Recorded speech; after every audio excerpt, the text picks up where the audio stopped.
नमस्कार। हर चुनाव में जब बात होती है वीवीआईपी सीटों की तो कुछ चुनिंदा ऐसी सीटें होती हैं जहां पर की मुकाबला काफी दिलचस्प होता है। और जब हम झारखंड विधानसभा चुनाव की अब बात कर रहे हैं और बैठे हैं राजधानी रांची में, तो इस बार राजधानी रांची का मुकाबला भी काफी ज्यादा दिलचस्प हो गया है, क्योंकि जेएमएम और बीजेपी की तरफ से जो दो चेहरे आमने सामने हैं, एक दूसरे को टक्कर दे रहे हैं, उन दोनों के बारे में ही हर जगह चर्चा हो रही है। एक तरफ अगर 7वीं बार लगातार अपनी किस्मत आजमाने के लिए बीजेपी के उम्मीदवार सीपी सिंह जी हैं, तो दूसरी तरफ जेएमएम की तरफ से राज्यसभा के सांसद और रांची से पहले भी उन्हीं को टक्कर दे चुकी महुआ मांझी है। और दो ये खास चेहरे आज हमारे साथ डीडी न्यूज पर खास बातचीत के लिए मौजूद हैं। बेहद ही स्वागत है आप दोनों ही खास मेहमानों का। लेकिन सीपी सिंह जी, शुरुआत में आप ही से करना चाहूंगी। 7वीं बार एंटी इनकम्बेंसी, कई सारी बातें की गई आपको टिकट देने से पहले और बहुत सारी चुनौती भी थी। एक चुनौती तो महुआ मांझी दे रही हैं, लेकिन उससे पहले वाली चुनौती तो आपने पार कर ली। सबसे पहले मैं चुनौती की जो बात आप कर रही हैं और टक्कर की बात कर रही हैं, तो मैं एक शेर से अपनी बात प्रारंभ करना चाहता हूं। यदि मंजिल पर पहुंचना है तो राह के कांटों से मत घबराना, क्योंकि राह के कांटे ही बढ़ा देते हैं रफ्तार कदमों के। भारतीय जनता पार्टी विश्व की सबसे बड़ी लोकप्रिय पार्टी है और उसके प्रधानमंत्री आदरणीय नरेंद्र मोदी जी भी विश्व के सबसे बड़े लोकप्रिय नेता हैं। पूरे देश के अंदर विभिन्न राज्यों में भारतीय जनता पार्टी की तो सरकार है ही, केंद्र में भी तीसरी बार सरकार बनी है। स्वाभाविक रूप से एक बड़ा दल होने के नाते और लोकप्रियता के मुकाम को पार करने के कारण स्वाभाविक रूप से कार्यकर्ताओं के मन में इच्छा जगती है कि मैं भी सांसद बनूं, मैं भी विधायक बनूं, मैं भी पार्षद बनूं। और ये जगना भी स्वाभाविक है। यदि महत्वाकांक्षा नहीं होगी तो कार्य की गुणवत्ता नहीं होती है। लेकिन यह भी मानना है कि महत्वाकांक्षा तो होनी चाहिए, अति महत्वाकांक्षा नहीं होनी चाहिए। फिर भी जहां तक टक्कर की बात है, जब तक टक्कर न हो, संघर्ष न हो, तो उसका मजा कहां है। मैं महुआ जी के पास आना चाहूंगी। 5904, अगर अब इसको टक्कर नहीं मान रहे हैं या मान रहे हैं, तो आप अपने आप को रास्ते का कांटा मान रही हैं या आपको लगता है कि हाँ टक्कर है, मुकाबला है? देखिए, मुझे अलग अलग क्षेत्र में काम करने का अवसर मिला। मैं विमेंस कमीशन की चेयरपर्सन रही, मैं एक साहित्यकार हूँ, संस्कृति कर्मी हूँ, मैं सोशल एक्टिविस्ट हूँ, पॉलिटिशियन हूँ। तो अलग अलग क्षेत्रों में काम करने के दौरान मैंने झारखंड पर भी बहुत काम किया। मैं सोशोलॉजिस्ट होने के नाते फील्ड वर्क किया, मैंने लेखिका होने के नाते भी किया। हजारों मैंने गोष्ठियाँ और हजारों कॉन्फ्रेंसेस हमारे राज्य में, राज्य से बाहर भी हमने किया। और उससे हमें यहाँ के लोगों की जो मानसिकता है, विकास का क्या पैमाना होना चाहिए, इन चीज़ों को मैंने बहुत करीब से देखा है, जाना है। और अमेरिका से लेके, इंग्लैंड से लेके पूरी दुनिया के कई कंट्रीज़ में और हमारे देश के भी बहुत सारे स्टेट्स में जाने का जब अवसर मिला, नेशनल विमेंस कमीशन के प्लेटफॉर्म से एक राइटर के रूप में और एक सोशोलॉजिस्ट के रूप में, तो जाने के बाद बहुत कुछ मैंने देखा, सीखा, जाना। और जो विजन मेरा तैयार हुआ उसके माध्यम से, उस विजन के माध्यम से मैं अपने इस शहर का और इस स्टेट का डेवलपमेंट करना चाहती हूँ। और उसमें ऐसा है कि उसमें से जो अच्छी चीज़ें हैं उनको निचोड़ के लाना चाहती हूँ और अपनी जनता को उसका सुख देना चाहती हूँ। क्योंकि मैं कैपिटल से लड़ रही हूँ, तो ये कैपिटल जैसा नहीं लगता। तो मुझे लगता है कि जनप्रतिनिधियों को अच्छे से और अच्छे से काम करना चाहिए था और बड़े विजन के साथ, ताकि ये कैपिटल लगे। आज पूरे देश में जितने कैपिटल्स हैं उसमें शायद हमारा जो कैपिटल है बहुत नीचे के पायदान पे है। तो मैं चाहती हूँ कि ये नंबर 1 कैपिटल बने। और यहाँ पर जैसे अभी हमारे माननीय हेमंत सोरेन जी ने फ्लाईओवर का निर्माण कराया, तो ऐसे हम लोग चाहते हैं कुछ इस तरह का भी डेवलपमेंट हो। फ्लाईओवर जो गिर गया, नहीं गिर नहीं गया, जो 6 लेन का जो एक पूरी सड़क जो धंस गई, जिसकी बात हुई, जो चर्चा में सबसे ज्यादा रही, ये यहाँ की नहीं है। हाँ, रांची की नहीं है, लेकिन झारखंड की तो है। नहीं, हमारे समय की बनाई हुई नहीं है। यहाँ फ्लाईओवर रांची में बना है, इसका कायाकल्प हुआ है। अभी जो हमारा यहाँ ट्रांसपोर्ट नगर बना है, एक बार जाके देखिए, आपको लगेगा कि आप विदेश में आ गए हैं, इतना खूबसूरत है। तो हम लोग चाहते हैं कि हमारी राजधानी के जो वासी हैं, उनका भी हक बनता है कि वो मेट्रो का सुख उठाए, क्योंकि वो कैपिटल है। और जब इतने मिनरल्स हैं हमारे झारखंड में, यहाँ के लोग इतने मेहनती हैं, सब तरफ से यहाँ टैलेंट है, सब कुछ है, तो हम पिछड़े राज्यों के एकदम नीचे पायदान से दूसरे नंबर पे क्यों रहे? इसका जवाब मैं उनसे लेती हूँ, लेकिन महुआ जी, अगर रांची का बिल्कुल विकास नहीं हुआ होता, 7वीं बार लगातार चुनने के लिए वो मैदान में हैं जनता के बीच, 6 बार लगातार विधायक कैसे रहते? देखिए, सामने कंपटीटर भी तो होना चाहिए। अच्छा, इनके मुकाबले कभी कोई आ नहीं पाया? हाँ जी, 2 बार तो आप भी मैदान में थी ना? हाँ थी, तो मैं तो नहीं थी। हाँ, तो अभी जनता ने समझा मैं क्या काम कर सकती हूँ। अभी राज्यसभा जाने के बाद मैं भी सक्षम हुई उनके लिए काम करने का, और पिछले 1.5-2 साल में जो काम मैंने किया, उससे जो विश्वास जगा है जनता के मन में, तो मुझे पूरा विश्वास है कि जनता मुझ पर भरोसा करेगी इस बार। ओके, जवाब दीजिए सिंह साहब। रांची का विकास नहीं हुआ, सड़कें टूटी हैं, जो बात की जा रही है, जो राजधानी की एक छवि होनी चाहिए थी, उस छवि को बरकरार नहीं रख पाया आप। देखिए, मैं तो अपने बारे में अपना पुराना इतिहास नहीं बताना चाहता हूं। गया तो मैं भी हूं, America, England, France, Germany, Italy से लेकर चाइना से लेकर 50 देश का दौरा मैंने भी किया, मुझे भी अवसर मिला है। मैं नहीं बताना चाहता। बता भी दिया आपने, नहीं भी बताना चाहता। फायदा क्या होगा भैया? मैं जब से चुना गया हूं 96 से, मैं सिर्फ एक ही काम करता हूं, 24 घंटे जनता की सेवा। इसके अलावा मेरा कोई काम नहीं है भाई, मेरा कोई काम नहीं है। सिर्फ सुबह उठने से लेकर रात को सोने के समय तक जनता के समस्याओं का समाधान, क्षेत्र की समस्याओं का समाधान करता हूं। मैं एक छोटा सा प्रश्न मैं हमारी छोटी बहन से पूछना चाहता हूं, और आप लोग भी समझ जाएंगे, दर्शक भी समझ जाएंगे इस बात को। कहीं का प्रतिनिधि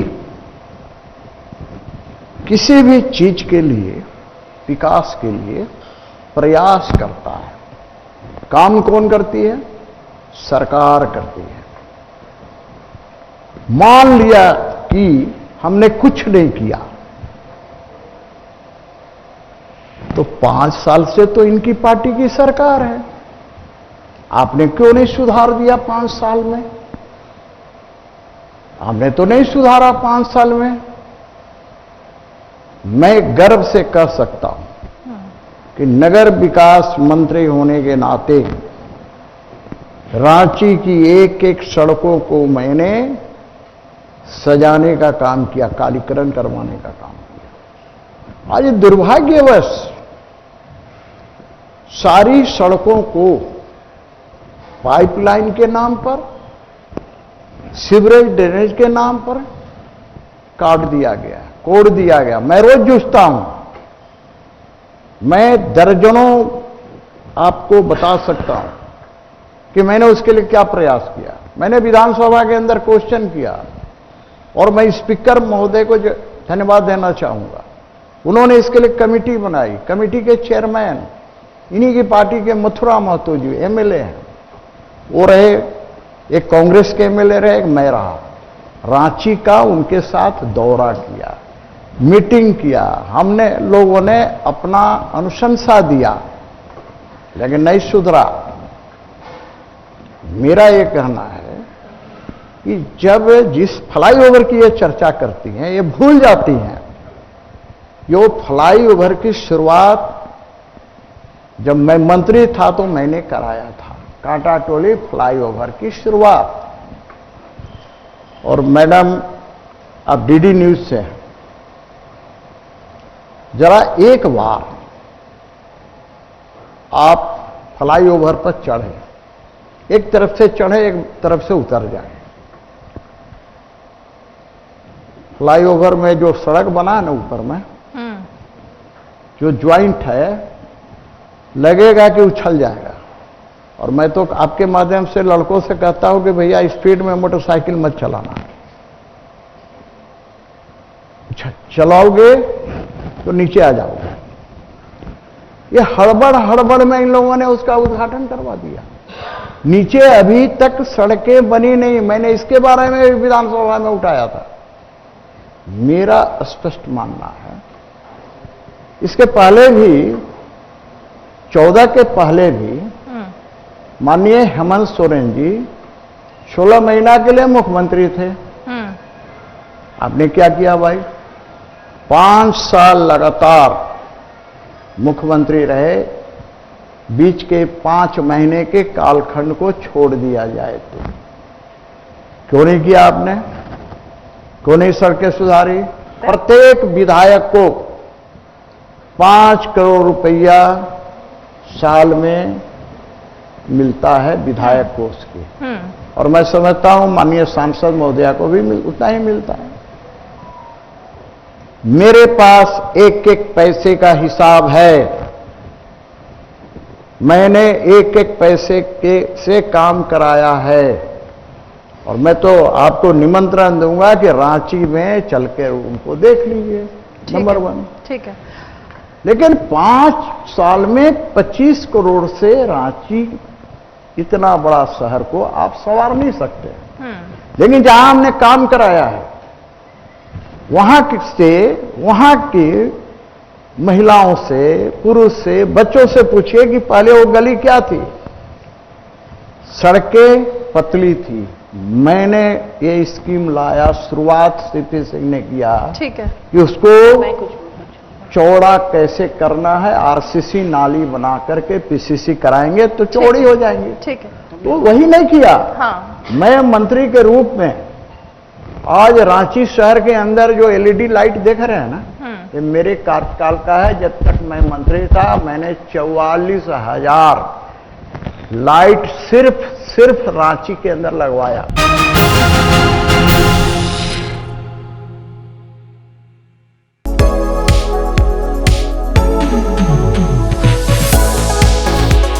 नई सुबह, नई शुरुआत। डीडी न्यूज के पावर पैक शो के साथ राजनीति, कारोबार और होगी सुर्खियों पर भी चर्चा। अखबारों की हेडलाइंस, खेल, सिनेमा सहित मिलेगी संपूर्ण खबर। देखिए नया सवेरा सोमवार से शुक्रवार सुबह 8 बजे डीडी न्यूज पर।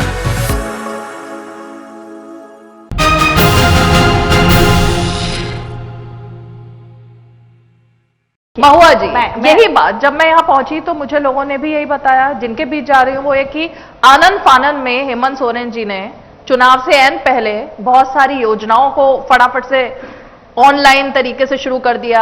जिस फ्लाईओवर की बात हो रही है, या फिर कि जिस 6 लेन धनबाद के फ्लाईओवर की मैं बात कर रही हूँ, जिस सड़क की बात कर रही हूँ जो धंस गई, करप्शन की भेंट चढ़ गई, तो ये सब तुरंत में किया गया। 5 साल क्या किया गया? मैं बता रही हूँ, गुजरात में एक ब्रिज गिरा था आनन फानन में, उसको उद्घाटन करके कितने लोगों की मौत हुई थी, हुआ था ना आनन फानन में। नाम नहीं, मुझे याद नहीं है।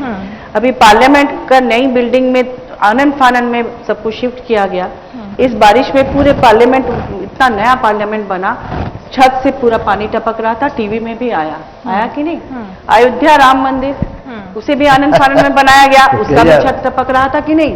तो जब सरकारें टारगेट लेके चलती हैं कि हमें इस समय के अंदर पूरा करना है, तो वो उसका उद्घाटन करती है। इस तरह की छोटी, तो यहाँ भी वही हुआ है। आप मतलब जो एग्जांपल दे रही हैं, कह रही हूँ, मैंने अभी तक जांच नहीं किया कि उसमें क्या गड़बड़ी थी, लेकिन ये सरकार की गलती नहीं होती है। ये इंजीनियर लेते हैं ना, उनको जब टारगेट दिया जाता है तो क्या करते हैं। लेकिन वो जिस फ्लाईओवर की बात कर रहे हैं वहां ये गड़बड़ियां हैं क्या वाकई? मुझे नहीं पता, मैंने इनके मुंह से ही पहली बार सुना है, तो उसके बारे में मैं नहीं कहूंगी। दूसरी बात, एक बात इन्होंने कही कि उन्होंने सड़कें बनाई, तो मैं जब क्षेत्र में जाती हूँ तो आप खुद भी जानते होंगे, सारे मीडिया या अखबारों में आते हैं कि जिन इलाकों में उन्होंने, जिन स्लम एरिया में उन्होंने सड़कें बनाई, वहां एक गलती ये हो गई कि मकान का जो लेवल है उससे सड़क यहाँ पहुंच गया। अब क्या है, जो नालियां बन रही हैं वो यहाँ से बन रही हैं, तो मकान का पानी ऐसे नहीं निकल रहा है, वो सड़क का पानी घर में घुस रहा है। इसलिए जो पठारी इलाका है, पहले जो पानी बह के नीचे चला जाता था, अब वहां बाढ़ आने लगा है बारिश में। तो ये गलती किसकी है? जो यहाँ जनप्रतिनिधि हैं, उनको शुरू से ही देखना था ना कि सड़क अगर बना रहे हैं। महुआ जी, आपसे भी मैं यही सवाल करूंगी, ब्लेम गेम के चक्कर में नहीं, एक और बात मैं राज्य सरकार और विधायक, राज्य सरकार और विधायक, मुझे बोलने वही बात हो रही है यहाँ पर, तो डिबेट नहीं, 1 मिनट और बोलना चाहूंगी कि जैसे यहाँ पर 2000 साल में झारखंड बना और अभी 2024 है, तो जब झारखंड बना तो उसमें करीब 17-18 या उससे एक आध साल कम भाजपा की सरकार रही, डबल इंजन की सरकार रही। रांची से 7 सांसद हुए भाजपा के, एक विधायक, ठीक है, 7 सांसद, मेयर, डिप्टी मेयर, कई पार्षद, और फिर डबल इंजन की सरकार। तो ये तमाम चीजें थी। इसके बावजूद राजधानी अगर गड़बड़ है, अगर लोग उससे खुश नहीं हैं, तो आप बताइए कि 5 साल की हमारी जो सरकार थी उसमें शुरुआती 2 साल 2.5 साल कोविड के ये में चला गया, क्योंकि जैसे हमारी सरकार बनी कोविड आ गया, ठीक है, तो 2-2.5 साल समझ लीजिए कोई काम उस ढंग से नहीं हुआ। हाँ। इधर के 5 महीने माननीय हेमंत सोरेन जी को बिना किसी सबूत के ईडी ने जेल में रखा, तो कुल मिला के 3 साल भी काम करने के लिए ठीक से नहीं मिला। अरे हेमंत जी गए थे, चंपई जी तो बने थे सीएम, सरकार तो चल रही थी, सरकार नहीं कहा थी महुआ जी, लेकिन नहीं, इन्होंने कहा सरकार अपना काम कर रही होगी ना। कौन थे इसको लेकर? तो और एक बात कहूंगी कि विश्व की सबसे बड़ी पार्टी कहा गया कि हाँ भाजपा विश्व की सबसे बड़ी पार्टी है, लेकिन जब यहाँ पर चुनाव हुआ, लोकसभा का चुनाव, तो भाजपा ने यहाँ 3 महिलाओं को टिकट दिया, तो ये स्वागत योग्य है, हम लोग तो महिला के हितैषी हैं। लेकिन तीनों महिला, एक महिला जेएमएम से थी, एक महिला कांग्रेस से थी और एक महिला राजद से थी। आप देख लीजिए, तीनों महिला हमारी पार्टी से लेके जाया गया उसमें। तो भाजपा इतनी बड़ी पार्टी है, क्या उनके पार्टी में, विश्व की सबसे बड़ी पार्टी में, एक भी महिला प्रत्याशी नहीं थी जो यहाँ से चुनाव लड़ती झारखंड से? तो राजद से अन्नपूर्णा देवी जी को लाया गया, कांग्रेस से गीता कोड़ा जी को लाया गया, और जेएमएम से सीता सोरेन जी को लाया गया लोकसभा चुनाव लड़ने के लिए।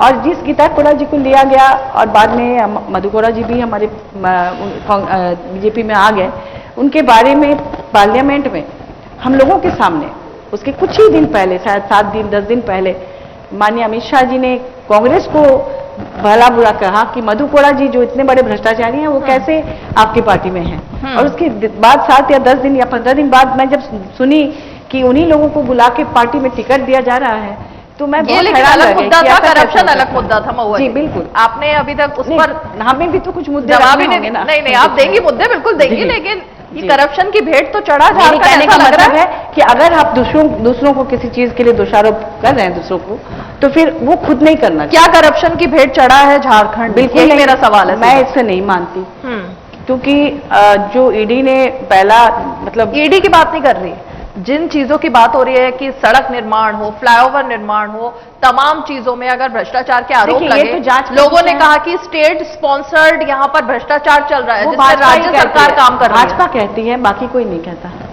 जी। हमारी छोटी बहन का जो विजन जो है ना, वो राष्ट्रीय स्तर का है। यदि कहा जाए तो अंतर्राष्ट्रीय स्तर का है, तो कोई अतिशयोक्ति नहीं होगी। मेरा विजन बिल्कुल विधानसभा तक सीमित है, रांची विधानसभा तक। मैं गुजरात, महाराष्ट्र, मैं वहां नहीं जा सकता। कई उदाहरण। मैं सिर्फ इतना कहना चाहता हूं, एक फ्लाईओवर का ये, क्योंकि कई जगह मिलने का अवसर मिलता है, बात बोलते फ्लाईओवर ने बनाया। अभी फ्लाईओवर अभी तक चढ़े ही नहीं। सीपी सिंह तो उस पर चढ़ के एक बार उतर भी गया। एक ही बार क्यों जाएंगे? बार बार उछलता है गाड़ी। हमने उद्घाटन किया ना, हमने गाड़ी उछलता है, क्यों जाएं? दूसरी बात, रातू रोड में डबल इंजन की सरकार के कारण केंद्र सरकार की राशि से वहां भी फ्लाईओवर बन रहा, अभी कंप्लीट नहीं हुआ। रांची नगर निगम भवन हमने बनवा दिया। और मैडम बुरा मत मानिएगा, आज आपकी सरकार है, मान लिया सीपी सिंह बुरा है, व्यक्तिगत नहीं, व्यक्तिगत नहीं। आपकी सरकार है ना, जब आपकी सरकार है तो जगह जगह पर ये कूड़े के ढेर क्यों पड़े हुए हैं नगर निगम के माध्यम से?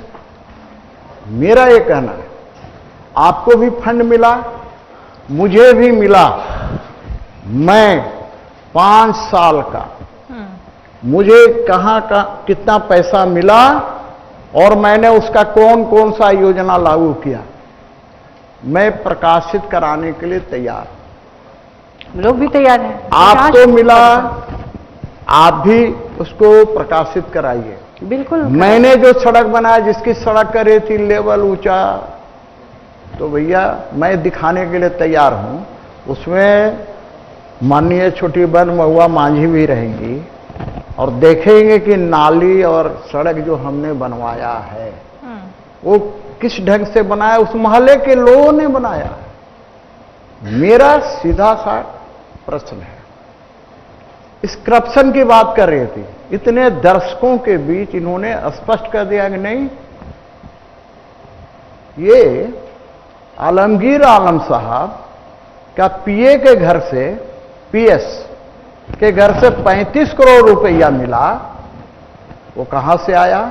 आलमगीर आलम साहब उसी केस में जेल में। मैंने सुना है कि उनके पीएस, कई मंत्रियों के पीएस। नहीं, अब तो सवाल है कि कुछ देर में कह देंगी आप कि ईडी वाला रख दिया होगा 35 करोड़। नहीं, वो कह रहे हैं तो कि वो कांग्रेस के हैं भाई, कई बीजेपी के मंत्रियों के भी वो पीएस रह चुके हैं। ऐसा लोग कहते हैं। हाँ, तो ये वो कांग्रेस के थे। नहीं, वैसे नहीं, भेग में मत कहिए ना, मैं तो यहाँ कर रहा हूँ। अरे भैया, कुछ दिनों मेरा भी पीएस रहे थे, तो वही तो बात है, आपका भी मैं कह रहा हूं ना, तो वो पैसा हो सकता है। मैं कह रहा हूं कि मेरा भी पीएस कुछ दिन के लिए थे, मैं तो खुद कह रहा हूं स्पष्ट रूप से। लेकिन एक बात मैं बता दे रहा हूं डंके की चोट पर, मेरे पीएस चूंकि रखना पड़ता है, मजबूरी है, एक फाइल भी मेरा पीएस के हाथों से नहीं गुजरता था। ठीक है, सीपी सिंह डायरेक्ट करता था। नहीं, मेरा आप सुनिए, आप यहां पर बैठे हुए देखिए, हम लोग सिर्फ बोले तो अच्छी बात नहीं है, जनता से भी पूछिए ना, पूछिए कि क्या आज के दिन जब जब मेरा प्रश्न है, क्या कारण है कि जेएमएम कांग्रेस राजद की सरकार आती है, बालू गायब हो जाती है? मेरा प्रश्न है।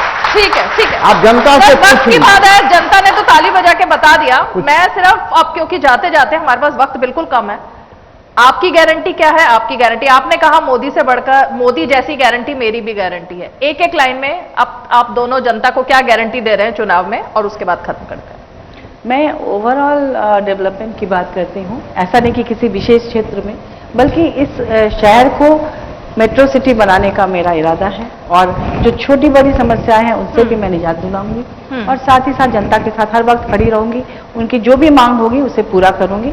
जैसा कि मैं सालों भर मैं भी क्षेत्र में रहती हूँ, मैं सांसद होने के बावजूद कोई ऐसा दिन नहीं होता है जब मैं जनता के बीच नहीं होती हूँ। रात हो या दिन मैं उनके काम में ही लगे रहती हूँ, उनकी सेवा में ही लगी। ये आपकी गारंटी है? जी।